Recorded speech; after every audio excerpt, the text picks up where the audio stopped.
Trai đẹp luôn là chủ đề bất tận và vô cùng nóng bỏng trong thế giới loài người. Hôm nay hãy cùng Top 5 Ever đếm qua 5 vị thần được mệnh danh là hot boy trong làng thần thoại Hy Lạp mà con người sùng kính. Hãy cùng chờ đón xem nhân vật nào soán ngôi được cả thần Apollo vĩ đại nhé. Đứng ở vị trí thứ 5 là vị thần chiến tranh vô cùng nổi tiếng Ares.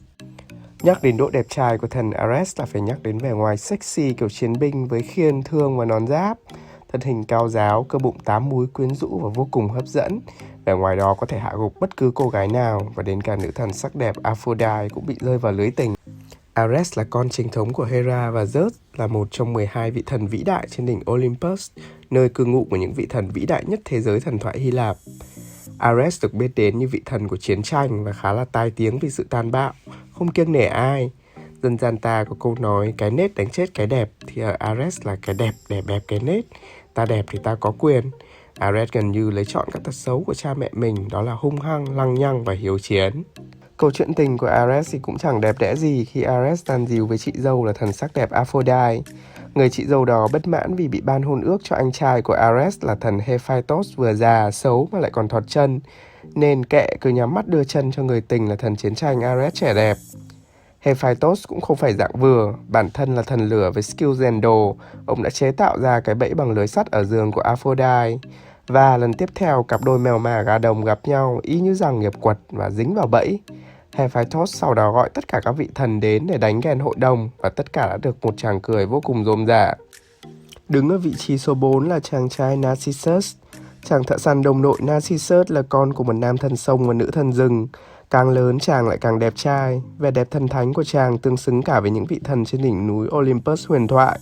Trong thần thoại Hy Lạp, chàng không được ghi nhận với khả năng săn bắn, nhưng bù lại khả năng sát gái của chàng lại là số 1 thời bấy giờ. Chàng đã gieo sầu cho biết bao cô gái và cả các chàng trai nữa. Tuy vậy, chàng vẫn dửng dưng với chuyện tình yêu. Nhưng rồi bi kịch cũng đến, đẹp quá nhiều khi cũng là cái tội. Một ngày nọ, có một tiên nữ tên là Echo đang đi dạo mát trong rừng. Tình cờ nhìn thấy Narcissus và nàng ta đã bị tiếng sét tình yêu giật cho tung người. Nàng ta do bị nữ thần Hera làm phép cho bị câm và chỉ có thể lặp lại những điều người khác nói, nên không thể biểu thị được tình cảm cho Narcissus. Còn Narcissus nổi tiếng kiêu kỳ lại gặp một con bé chỉ biết nhái giọng mình mà lại còn đòi tỏ tình, nên Narcissus chán ghét bỏ đi. Sự kiêu chảnh đó của chàng đã khiến các vị nữ thần rừng vô cùng nổi giận và quyết tâm tìm công bằng cho cô em gái tội nghiệp. Họ quyết định cấp báo lên thần Aphrodite và vị thần sắc đẹp đã tung một lời nguyền độc ác và chàng trai không tin vào tình yêu. Đó là phải yêu chính người đầu tiên mà Narcissus gặp phải. Và đời thật không phải như mơ, người đầu tiên Narcissus nhìn thấy đó chính là hình ảnh phản chiếu dưới đáy ao. Hôn đẻ hình ảnh mình trên mặt nước, Narcissus lộn cổ xuống ao và kết thúc cuộc đời mình. Trên bờ ao, một loài hoa trắng tuyệt đẹp được sinh ra và mang tên của chàng Narcissus, nghĩa là hoa thủy tiên.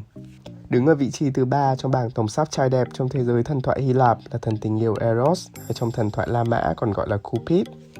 Nhiều người biết đến thần tình yêu Eros với hình hài dễ thương của một cậu bé cầm cung, bắn những mũi tên tình yêu gieo rắc cả hạnh phúc và khổ đau cho loài người trần thế.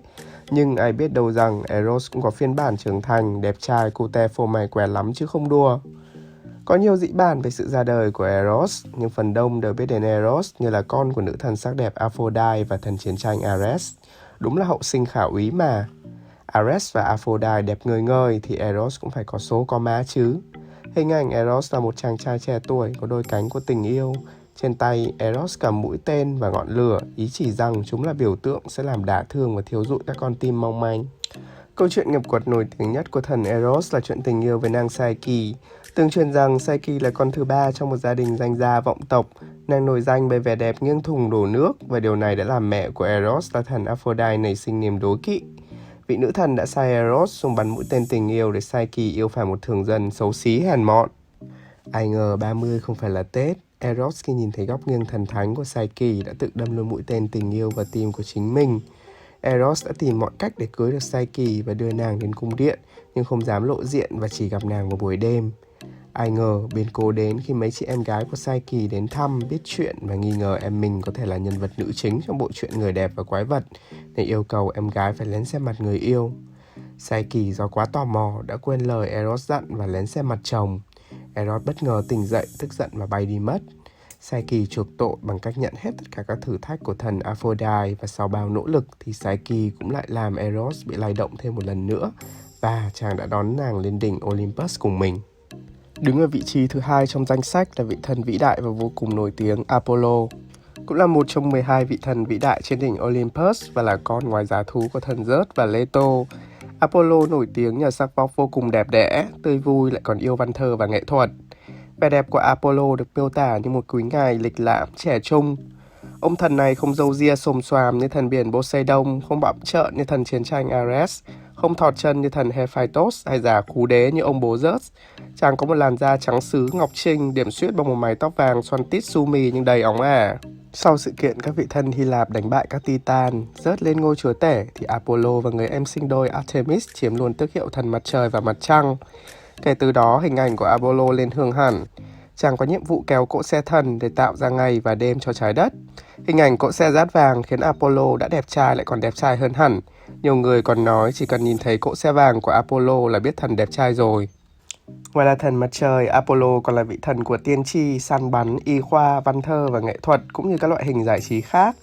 Chắc cũng bởi vậy mà chuyện ái tình của thần cũng phức tạp chẳng kém cạnh gì nữ thần sắc đẹp Aphrodite. Vị thần song tính yêu cái đẹp này có cả các nhân tình là nam và nữ.